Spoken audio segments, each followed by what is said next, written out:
नमस्कार, मी पूजा विचारे. ॲग्रोवनमध्ये आपलं स्वागत. राज्यात खरीपात सर्वाधिक मोठ्या क्षेत्रावर सोयाबीनचं पीक पेरलं जातं. मात्र गेल्या वर्षी पाऊस कमी झाल्यानं सोयाबीनचं उत्पादन मोठ्या प्रमाणात घटलं होतं. सोयाबीनची पारंपरिक पद्धतीनं पेरणी करण्यापेक्षा BBF तंत्रानं पेरणी केली तर चांगला फायदा होत असल्याचं अनेकदा दिसून आलंय. गेल्या 8 वर्षांपासून BBF पद्धतीनं पेरणी करणाऱ्या वाशिम जिल्ह्यातल्या चांबई गावच्या दिलीप फुक्के यांचा अनुभव अतिशय बोलका आहे. आज आपण BBF पद्धतीच्या सोयाबीन पेरणीविषयी सविस्तर माहिती घेण्यासाठी वाशिमला जाणार आहोत. BBF साठी आज महाराष्ट्रभर 2007 पासून मी काम करतोय. त्या BBFच्या याच्यातून जे सततच्या आपण दुष्काळ पडतोय, या दुष्काळामध्ये या BBFचा वापर ज्या शेतकऱ्यांनी चांगल्या प्रकारे केलात त्या शेतकऱ्याचा दुष्काळ मात करण्यासाठी त्याचं बियाण्याची बचत झाली आणि सोबत त्या शेतकऱ्याचं उत्पन्नसुद्धा वाढलं.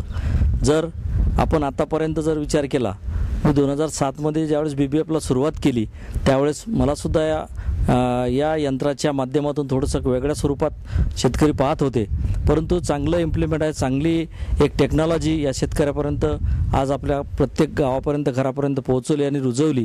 पण कृषी विभागानं सुद्धा वेळोवेळी मला या BBFसाठी मार्गदर्शन करण्यासाठी बोलावलं. त्या ज्या ठिकाणी जे BBF यंत्र उभे आहेत ते यंत्र मी त्या प्रशिक्षणाच्या माध्यमातून विनामूल्य जाऊन ते यंत्र चालू करून दिलेत. ज्या अर्थाने शेतकऱ्यांच्या घरी 2 पैसे कसे जावेत, त्या शेतकऱ्याचं बियाण्याची बचत कशी व्हावी व त्या शेतकऱ्याच्या घरात उत्पन्न कसं वाढेल या हेतूनं मी कृषी विभागाच्या माध्यमातून वेळोवेळी ज्या ठिकाणी बोलावले जाते त्या ठिकाणी मी शेतकऱ्यांना विनामूल्य प्रशिक्षण देतो. प्रत्यक्षात यंत्रसुद्धा लागवड करून देऊन त्याची प्रक्षेत्रावर पेरणीसुद्धा करून दाखवतो.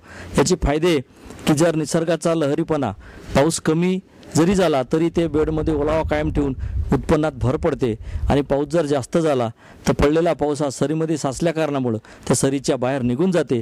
अशा प्रकारे या बऱ्याच ठिकाणी या यंत्राचे आपल्याला फायदा दिसून येतात. समान अंतराची रोपं तयार झाल्या कारणामुळे शेतकऱ्याचा दरडोई पर एकर 20 ते 25% दरम्यान शेतकऱ्याचं उत्पन्न त्या ठिकाणी वाढू शकते. म्हणजे शेतकऱ्याचा सुद्धा अनादावाना त्या ठिकाणी चांगल्या मोठ्या प्रमाणात फायदा होऊ शकते. अनेक भागात जर विचार केला, जे आज पाण्यासाठी जर आपण कोरडवाहूमध्ये विचार केला तर पाण्याची आवश्यकता भासते, पण BBFवर जर आपण या ठिकाणी पेरणी केली तर त्या ठिकाणी एका पाण्याची बचत होऊ शकते.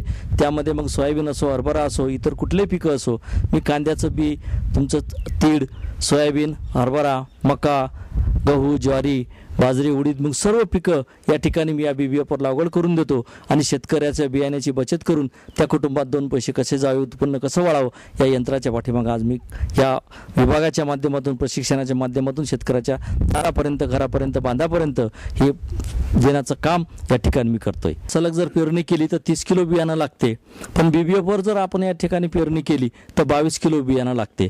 8 किलो बियाण्याची बचत पर एकर शेतकऱ्याची त्या ठिकाणी बियाण्याची बचत होते आणि 2 ते 3 क्विंटल पर एकर शेतकऱ्याचा ॲव्हरेज त्या ठिकाणी ॲटोमॅटिकली सहज उत्पन्नात भर पडते. जसं ज्या ठिकाणी आपण समान अंतराचे रोपं या ठिकाणी जर टाकल्या गेले तर सर्व समान अंतराची रोपं उगवून होतात आणि जास्त फांद्या लागून, फुलं लागून, शेंगा आणि शेंगाची सुद्धा संख्या हे भरण शेवटपर्यंत सोयाबीनमध्ये होते. म्हणून त्या ठिकाणी प्रत्येक शेतकऱ्यांनी या BBFचा वापर करावा अशी मी शेतकऱ्यांना विनंती करतो. ज्या ठिकाणी आज जर विचार केला आपण, सतत 2-3 वर्ष झाले नापिकीचे साल आहेत, निसर्ग कोपलाय, अशा वातावरणात जर ज्या शेतकऱ्यांनी BBFवर जर पेरणी केली तर त्या बियाण्याची बचत तर होतेच, परंतु उत्पन्नात सुद्धा वाढ पडते. सलग पेरणी जर केली तर त्या ठिकाणी आज 50 किलोपासनं 2 ते 3 क्विंटलच्या वर कोणा शेतकऱ्याचं उत्पन्न गेलं नाही, पण BBFवर मात्र आज 5 ते 6 क्विंटलपर्यंत निश्चितच त्या शेतकऱ्याचं उत्पन्न वाढलं. म्हणजे उत्पन्नात भर सुद्धा पडली, बियाण्यात सुद्धा बचत झाली. बियाण्याची बचत होणे, खर्च कमी होणेच हा शेतकऱ्याचा नफा असा समजल्या जाते.